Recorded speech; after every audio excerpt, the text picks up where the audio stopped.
Hi friends, ఎలా ఉన్నారు? అందరూ బాగున్నారా? చాలా రోజుల నుంచి ఇంకే వంటకాలు పెట్టట్లేదండి నేను. ఈరోజు మీకు జంతికలు ఎలా తయారు చేయాలో చెప్తానండి. మన అమ్మమ్మలు నానమ్మలు చేసేవాళ్ళని ప్రతి పండగ వచ్చినా ఏ పండగ వచ్చినా కంపల్సరీ ప్రతి ఇంట్లో ఉండేదండి. అప్పటికి చేసుకుంటున్నారండి. బియ్యం పిండి 4 గ్లాసులు బియ్యం పిండి శుభ్రంగా జల్లించి పెట్టుకున్నానండి. కంపల్సరీగా జల్లించుకుంటేనే మీకు మంచిగా వస్తుందండి. కంపల్సరీగా జల్లించుకోవాలండి. 4 గ్లాసులు బియ్యం పిండి అండి ఇది.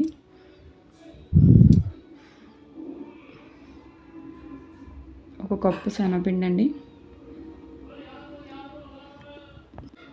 ఒక 2 స్పూన్లు సగ్గుబియ్యం అండి. కొంచెం వేపిన శనగపప్పు శుభ్రంగా మిక్సీలో ఆడానండి. అది కూడా జల్లించి పెట్టుకున్నాను. ఒక 2 స్పూన్లు వాము అండి. అది వేపిన శనగపప్పు వేసుకోవడం వల్ల గుల్లగా వస్తుందండి. కారం 2 స్పూన్లు ఇంకో కొంచెం వేసానండి. కొంచెం కారం తక్కువ ఉందని, కారం ఎక్కువ ఉంటే 2 స్పూన్లు సరిపోద్దండి. సాల్ట్ 2 స్పూన్లు వేసుకున్నానండి చిన్న స్పూన్తో. సాల్ట్ చెక్ చేసుకొని మళ్ళీ కూడా వేసుకొచ్చాను. ఒకేసారి వేసేస్తే ఎక్కువైపోతుంది కదండి. 1 స్పూను నెయ్యి వేసుకున్నానండి. కాసి చల్లార్చిన నూనె కూడా వేసుకోవచ్చు, కానీ నేను నెయ్యి వేసానండి. బాగుంటుందండి టేస్ట్. సాల్ట్ అండి 2 స్పూన్లు వేసాను చిన్న స్పూన్తో. సాల్ట్ ఎప్పుడు ముందే వేసేసుకోకూడదండి, ఒకవేళ ఎక్కువైపోవచ్చు. చెక్ చేసుకొని వేసుకోవచ్చండి. ఇప్పుడు మొత్తం అంతా కలిసేటట్టు కలుపుకుందామండి.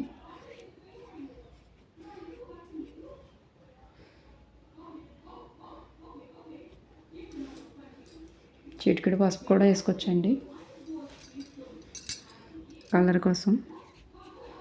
మొత్తం అంతా కలిసేటట్టు కలుపుకోవాలండి నీట్గా. వాటర్ ఆల్రెడీ మరగబెట్టి చల్లార్చి పెట్టుకొని, మరీ వేడిగా ఉండదు, మరీ చల్లగా ఉండదండి. మీడియంగా ఉండాలి వాటర్ ఎప్పుడు. కానీ మొత్తం కలిసేటట్టు కలిపాను నేను. ఎలా కలుపుకోవాలని చూపించిన విధంగాన. ఇప్పుడు మనం కొంచెం వాటర్ వేసుకొని కలుపుకుందామండి. మొత్తం ఒకేసారి పోయిద్దని వాటర్ ఎప్పుడు కొంచెంగానే పోసుకోవాలండి. లేదంటే కొంచెం పలచగా అయిపోతే మళ్ళీ మనం ఏం చేయలేమండి. పిండి వేసినా కానండి అది మరి బాగా రాదండి, గట్టిగా వచ్చేస్తుంది. ఇలా కలిపి పెట్టుకోవాలండి. మరీ పలచగా వద్దు, మరీ గట్టిగా వద్దు, ఇలా మీడియంగా కలిపి పెట్టుకోవాలండి. అయిపోయింది, కలిపిస్తానండి. ఇప్పుడు స్టవ్ ఆన్ చేసుకుందామండి. బాండి పెట్టుకున్నాను.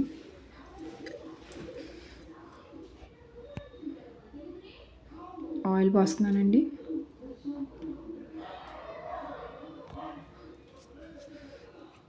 ఇప్పుడు జంతికలు ముద్ద చేసి జంతికలు కొట్టంలో పెట్టానండి. వండ చేసి ఇప్పుడు అది జల్లెడ అదే తీసుకుంటాం కదండి, ఆ జల్లెడ మీద వేసుకుందామండి. నేను డైరెక్ట్గా అసలు ఆయిల్లోనే వేసేస్తానండి, ఎలా చేయను. కాకపోతే మరి వీడియో తీసేవాళ్ళు ఎవరో లేక నేను ఇలా తీసేయాల్సి వస్తుందండి. నేను ఇప్పుడు డైరెక్ట్గానే పెనంలోనే వేసేసుకుంటానండి. ఇలా సింగిల్గా అసలు వేయనండి. నాకు అదే ఈజీగా ఉంటుందండి. ఇలా పెట్టి తీసేకంటే డైరెక్ట్గా అందులోనే పిండేస్తేనే అసలు ఈజీగా పని అవుతుందండి.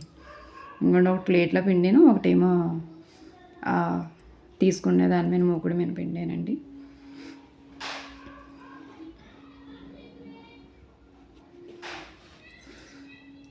ఇంకొని చూడండి, అయిపోయినాయి ఆల్రెడీ. మంట హైలో ఉండకూడదండి, పైన మాడిపోయి లోపల అంతా ఉడకదండి.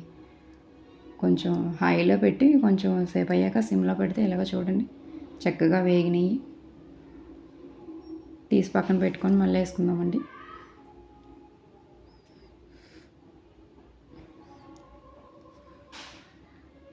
ఆయిల్ కూడా పెద్దగా ఏమీ పీల్చలేదండి. వేపిన శనగపప్పు మట్టికి వేస్తే మంచిగా గుల్ల వస్తుందండి. కొంచెం ఆయిల్ పీల్చుతుంది, కానీ గుల్ల వస్తే బాగుంటాయండి. నాకు 1 నెల వరకు నిల్వ ఉంటాయండి కంపల్సరీగా. ఆయిల్ వాసన రావడం అది ఏం జరగదండి. ఎప్పుడు నేను ఇలాగే చేస్తానండి. చూడండి, అన్నీ మనం ఇలా తీసి పెట్టుకుందామండి చక్కగా.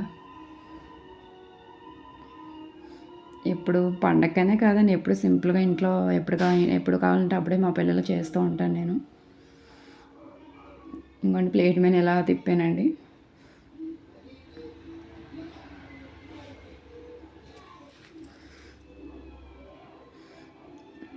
అప్పటికప్పుడే వేస్తూ ఉంటానండి. ఎలాగ మన బియ్యం పిండి మన ఇంట్లో ఉంటే చూడండి ఎంత బాగా చక్కగా వచ్చినాయో. చాలా గుల్లగా కూడా వచ్చినాయండి. మీరు ఒకసారి ట్రై చేసి నాకు కామెంట్ బాక్స్లో కామెంట్ చేయండి. చూస్తున్నారు కామెంట్ చేయట్లేదు, ఏం చేయట్లేదు, లైక్ కూడా చేయట్లేదండి. Okay friends, bye friends.